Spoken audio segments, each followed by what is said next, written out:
19 तारीख को दोपहर 1:51 तक धन त्रयोदशी रहेगी। उसके पश्चात दूसरे दिन सोमवार को 20 तारीख को चतुर्दशी का त्योहार रहेगा। इस चतुर्दशी को रूप चतुर्दशी, नरक चतुर्दशी, यम चतुर्दशी और छोटी दीपावली आदि नामों से जाना जाता है।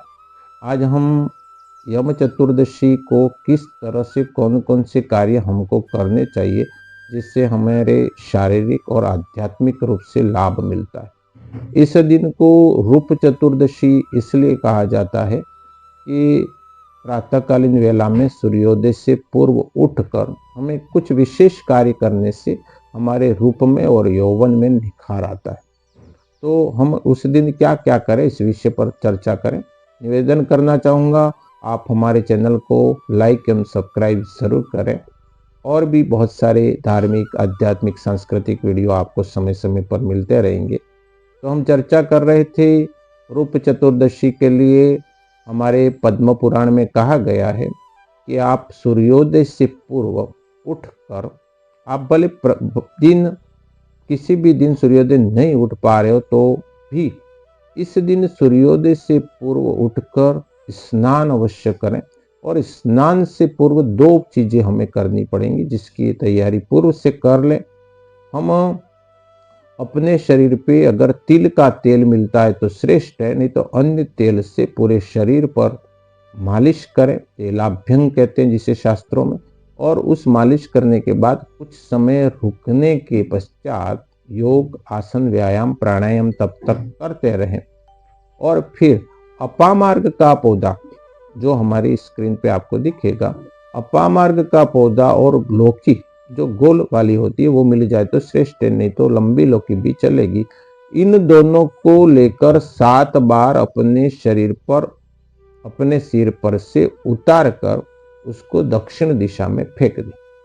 इस प्रकार करने से अगर किसी व्यक्ति के ऊपर कोई तंत्र विद्या या कोई मैली विद्या या किसी प्रकार के अन्य प्रयोग किए हुए हैं तो निश्चित रूप से उसको मुक्ति मिलती है, ऐसा हमारे शास्त्रों में उल्लेख किया हुआ है। फिर आप उसके पश्चात में स्नान करें। स्नान करने के बाद सूर्य देव को 1 लोटा जल अर्पण करें, अर्घ देवें। और उसके पश्चात आप तिलक लगाकर 4 दीप बाती वाली दिया करें जिसमें 2 क्रॉस बत्ती लगी हुई हो और उसको दक्षिण दिशा में ले जाकर रख दे।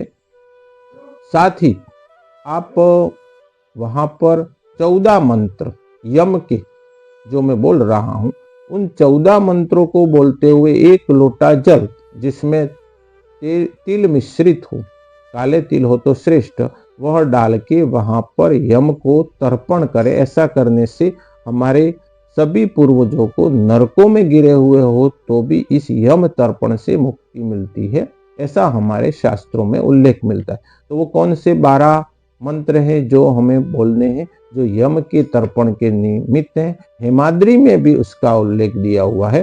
तो वह है ओम यमाय नमः, ओम धर्मराजाय नमः, ओम मृत्युवे नमः, ओम अनंतकाय नमः, ओम वेवस्वताय नमः, ओम कालाय नमः, ओम सर्वभूतक्षाय नमः, ओम औदुंबराय नमः, ओम दग्धाय नमः, ओम नीलाय नमः, ओम परमेष्ठिने नमः, ओम ब्रकोदराय नमः, ओम चित्राय नमः, ओम चित्रगुप्ताय नमः। तो चतुर्दशी के कारण यम के इन 14 नामों का हमें उल्लेख करते हुए, बोलते हुए यम को तर्पण करना चाहिए। उसके पश्चात सायकालीन वेला में यमराज के निमित्त पुनः दीपदान करें। और इस दिन राजा बलि ने भगवान विष्णु से यह वरदान मांगा था कि जो धन त्रयोदशी, चतुर्दशी और दीपावली, यानी कि चतुर्दशी को छोटी दीपावली मानी जाती है और दीपावली, इन 3 दिनों तक जो भी दीपदान करेगा कार्तिक मास के इन 3 दिनों में उसके घर कभी भी माता लक्ष्मी की कमी नहीं रहे, वह आर्थिक रूप से संपन्न रहेगा। इसलिए इस दिन का बड़ा महत्व है। निश्चित रूप से हम 14 दीपक अपने घर के आसपास में संध्याकालीन वेला में करें। और पूर्व के वीडियो में मैंने एक पीले सरसों का प्रयोग भी बताया है, जिसका आप उपयोग करते हुए आज भी उस मंत्र का जप करें।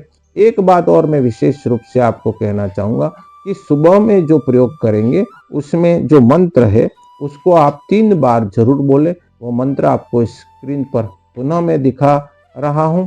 वह है शीतालोष्ट समायुक्तम सकंट कदलान्वितम हर पापम पामार्ग भ्राम्यमाण पुनः पुनः। तो इस मंत्र को बोलते हुए अपामार्ग और लौकिक को अपने सिर पर 7 बार उतारे, या जो कोई रोगी हो उसको उतारे, स्वस्थ हो वो भी करे। तो ये रूप 14 से इस दिन रूप भी निखरता है, साथ ही आध्यात्मिक लाभ भी मिलता है। एक बात का ध्यान रखें कि इस रूप 14 को, छोटी दीपावली को, बैंगन का सेवन नहीं करें।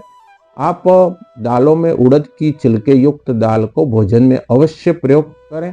और इस दिन अगर व्रत रख सकते हैं तो इस दिन व्रत का भी बड़ा महत्व है। उपवास कर सकते हैं या एक समय भोजन करने का भी लाभ है।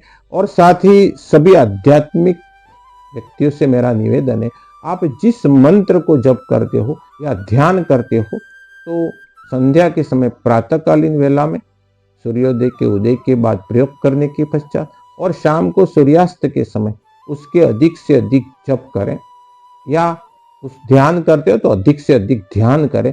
इस दिन का बड़ा विशेष महत्व है आध्यात्मिक दृष्टि से और खगोलीय दृष्टि से। आज के दिन किए जाने वाले यह प्रयोग विशेष महत्व रखते हैं, जिसका आध्यात्मिक लाभ होता है। धन्यवाद।